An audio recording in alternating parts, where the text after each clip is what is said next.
வணக்கம் வாங்க, இது விஜிஸ் கிச்சன். இன்றைக்கி சூப்பராக என்ன குழம்பு வைக்க போகிறோன்னு பார்த்துடலாமா? இன்றைக்கி சாம்பார் தான் வைக்க போகிறேன்.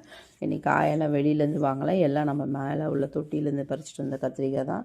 சூப்பராக இருக்குது பாருங்கள். ஒரு கத்திரிக்காயில் கூட ஒரு சொத்தை கிடையாது, நல்லா சூப்பராக இருந்துச்சு. இந்த கத்திரிக்காய் சரி ரவுண்ட் ரவுண்டாக போடுவோம். இந்த நீட்டாக இருந்தது கத்திரிக்காய், அதனால் கொஞ்சம் ரவுண்டாக போடலான்ற ஒரு ஐடியாவில் ரவுண்டாக கட் பண்ணிகிட்ருக்கேன். முருங்கைக்காயும் நம்ம செடியிலேருந்து தான் பறிச்சிட்டு வந்தது. மேலே பார்த்தீங்கன்னா ஒரு பச்சை கலர் கத்திரிக்காயும் இந்த உஜாலா கத்திரிக்காய் நிறைய இருந்துச்சு.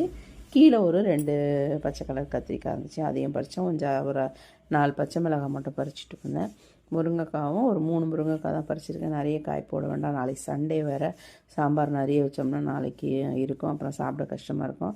இப்போ இது இருந்தால் நைட்டுக்கு ஏதாவது தோசை கூட சட்னி அரைச்சி அட்ஜஸ்ட் பண்ணிவிடுவோம். நைட்டுக்கு இருந்தால் பிரச்சனை இல்லை. இப்போ எல்லா காய்கறிகளையும் பொறுமையாக கட் பண்ணிகிட்ருக்கேன். நான் மாடியில் தொட்டி வச்சுருக்கிறதுனால நிறையெல்லாம் இல்லை, ஒரு 5-6 கத்திரி செடி தான் இருக்குது. நம்ம வீட்டுக்கு தேவையான காய்கறிகள் நம்ம அதில் எடுத்துக்கிறோம், அவ்வளோதான்.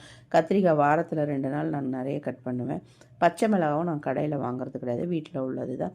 அதே மாதிரி கீரையும் ஒரு பக்கம் பருப்பையும் வேக வச்சிட்டேன். பருப்பில் பார்த்திங்கன்னா தக்காளி, வெங்காயம், ஜீரகம், பூண்டு, பெருங்காயம், கொத்தமல்லி எல்லாம் போட்டு நல்லா வேக வச்சு அதை தனியாக எடுத்து வச்சுட்டேன். இப்போ வந்து எண்ணெய் விட்டு கடாயில் அதிலே கொஞ்சம் மோர் மிளகாய், இது நம்ம வீட்டில் போட்ட மோர் மிளகாய் தான், அதை கொஞ்சம் பொரிச்சிட்டு அது கூட அதிலே நம்ம அப்பளத்தையும் பொரித்து எடுத்து வச்சுருவோம். எப்போவுமே இந்த மாதிரி சாம்பார் செய்யும்போது அப்பளம் போது இப்படி தான் பொரிச்சிருவேன். ஏன்னா இன்றைக்கி வந்து இப்போ நாங்கள் 2 பேர் தான் இருக்கோம், அதனால் வந்து எங்களுக்கு இது போதும், அப்பளமும் மோர் மிளகாவும். நைட்டுக்கு வேணால் வேறு ஏதாவது பார்த்துக்கிடுவோம். மோர் மிளகா வந்து அப்பளம் நல்லா இருந்தது, பெரிய பெருசாக வந்தது பாருங்கள், பொரிக்கும் போது சூப்பராக இருந்தது. அவ்வளோதான். காய்கறிங்களே நம்ம வந்து கடுகு சேர்த்துக்கலாம். கடுகு சேர்த்து கொஞ்சம் மேலே வெங்காயம் வச்சுருக்கேன், கருவேப்பிலை வச்சுருக்கேன், கொத்தமல்லி கொஞ்சம் வச்சுருக்கேன். அதையும் போட்டு நல்லா பொரிச்சு தான் நம்ம கட் பண்ணி வச்சுருக்க காய்கறிகளும் நல்லா தண்ணி இல்லாமல் எடுத்து போட்டு இது கூட நம்ம நல்லா கொஞ்சம் வதக்கிக்கிடணும். காய் எப்போவுமே சாம்பாருக்கு நல்லா இந்த மாதிரி வதக்கி செய்யும் போது சூப்பராக இருக்கும். 2வது வந்து காயை மட்டும் தனியாக கொதிக்க வச்சு அதுக்கப்புறம் பருப்பை ஊற்றுவாங்க, அப்படி செய்யக்கூடாது. சாம்பார் காய்கறியை வதக்கினதும் சாம்பார் பொடி, மிக்ஸ் மிளகாய் பொடி சேர்த்துருக்கேன். தேவையான உப்பையும் முதல்ல சேர்த்தாச்சு.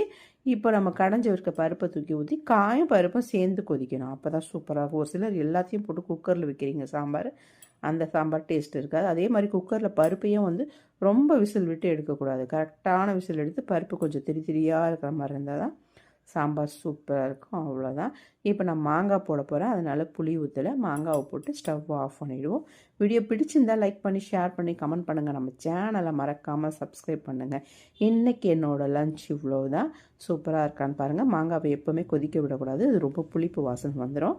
வீடியோ பிடிச்சிருந்தால் லைக் பண்ணுங்கள். வணக்கம்.